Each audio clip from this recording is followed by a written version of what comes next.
I feel good. Just been waiting my time. It's God's plan, so I just been focusing one day at a time. It's gonna be a long time coming. It's been a year. I haven't played, so I can't wait to go out there. James Martinez Wiseman, born March 31st, 2001. Today's feature is a guy I loved coming into the 2020 NBA draft and expected him to do big things based on the ability to dominate his level of competition, becoming the Gatorade National Player of the Year and Mr. and All Everything in high school. That and the 3-game splash he's shown in college. To most, Wiseman was the only safe pick. A 7'1" center that has the right game for his position and can also run and stretch the floor. Sure, Anthony Edwards was an athletic specimen and prototypical shooting guard with the personality fitting stars of tomorrow's time. And yes, LaMelo Ball was probably the most popular and instant seat filler with everything entertaining he brings off the floor. Not to mention, he's been primed to be a star even before he was born. Sure, at the time, draft night, these things were noticed and Wiseman still was selected number 2 overall, ahead of the eventual Rookie of the Year and a few other players having a solid start to their respective careers. He's played just 39 games in what looks to be 2 full seasons, with news in recent days of another injury setback likely to keep him out the rest of the regular season and possibly playoffs. Some have already jumped to call Wiseman a bust, and I understand the frustration. LaMelo and Anthony Edwards look to be future perennial All-Stars, and we've seen flashes of borderline All-Stars from the 2020 class as well. But is it too early to label Wiseman a bust just yet? If there's a silver lining for Wiseman, is at least he's played more games in the same stretch of time than Joel Embiid, who missed the first 2 years of his NBA career due to injury and is today front-runner for league MVP. Can Wiseman follow those footsteps and live up to the expectations to become a good pro player? I don't see why not, barring he can get over his health setbacks and remain healthy going forward. He had prototypical characteristics of a today big man, and in the right situation, the payoffs can come sooner rather than later. Easier said than done, as James isn't on a team that has time for him to develop. The Warriors play for championships nowadays and have 3 All-Stars fighting in the prime of their careers to squeeze every ounce of potential they have left and win another championship.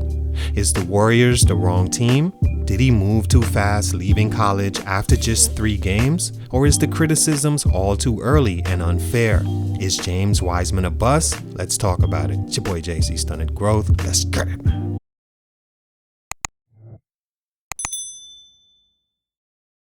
James Wiseman is a 7'1" center from Nashville, Tennessee that came in at 6'9" as a freshman. By his junior year, he transferred to Memphis East High School to play for his EYBL and newly promoted head coach Penny Hardaway for his final 2 seasons. He'd be ruled ineligible briefly for the transfer in November 2017, but reinstated a month later after his appeal was granted for the time being.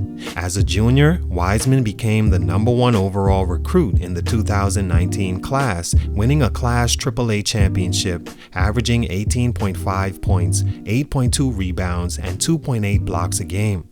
By his senior season, expectations only grew after he absolutely dominated individually with 25.8 points, 14.8 rebounds, and 5.5 blocks, again rated number 1 in his class.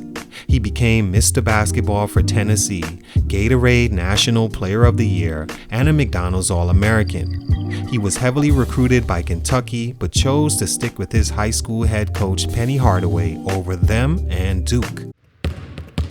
Stunt number 1 being selected by the Golden State Warriors. Unfortunately, coming into the NBA, prospects aren't able to be courted for years by teams, able to sit and dissect each and find the best suited for their game style, then choose an impossible to lose in situation like top high school prospects can do entering their college of choice. In the pros, you go where you're drafted, and for 4 years, that's the team you're bound to. 2020 was the best and worst for prospects in what has been called the COVID draft. Scouting players that year was hit or miss, especially a guy that only played in 3 games. But in those games, Wiseman showed why he still had a case for number 1 overall. He was that good, and that year's draft looked that weak outside the clear top 3 picks, Anthony Edwards, Ball, and Wiseman.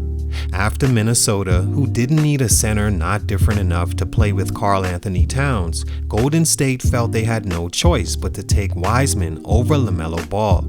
For one, they already had Clay and Steph on max deals. Adding another ball-dominant young player to their older group made no sense. Also, let's not forget Jordan Poole. 2, LaMelo is a star. He needed to be on a team he could become that sooner than later with on-court playing time. Him being pretty much a younger comparison to Steph Curry made it a no-brainer to take James Wiseman, who played a position the Warriors needed improvement at, ran the floor well enough to keep up with the team's pace, and young enough for the future whenever the core decide to hang it up. But James Wiseman needed to be in a situation he could develop with less pressure so soon for a guy that only played 3 games in college.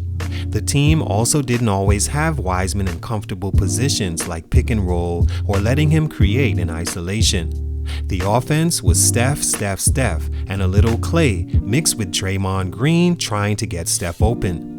James quickly fell behind trying to learn the Warriors' fast-paced offense, already lacking important development aspects in his short amateur career. He seemed he would be great with the Warriors and develop slowly for the same reasons, but things didn't go as planned. His fit and effort, along with the basketball IQ Coach Kerr wanted from his players, James was slow to pick up. Had he been in a later draft and to a team like, let's say, Evan Mobley has with the Cavaliers, he could have been great out the gate. Stunt number 2, Mr. Glass. Is James Wiseman already injury prone? Since college, Wiseman has had to manage an injury or 2 here and there, missing his team's exhibition games, then hurting his ankle to miss the team's 2 preseason games as well. When he did make his debut for Memphis, he didn't disappoint. 28 points, 11 rebounds, and 3 blocks in his debut. Because of he and Penny Hardaway's relationship dating back to EYBL and his high school transfer, the NCAA saw Hardaway as a booster that loaned Wiseman's family close to $11,000.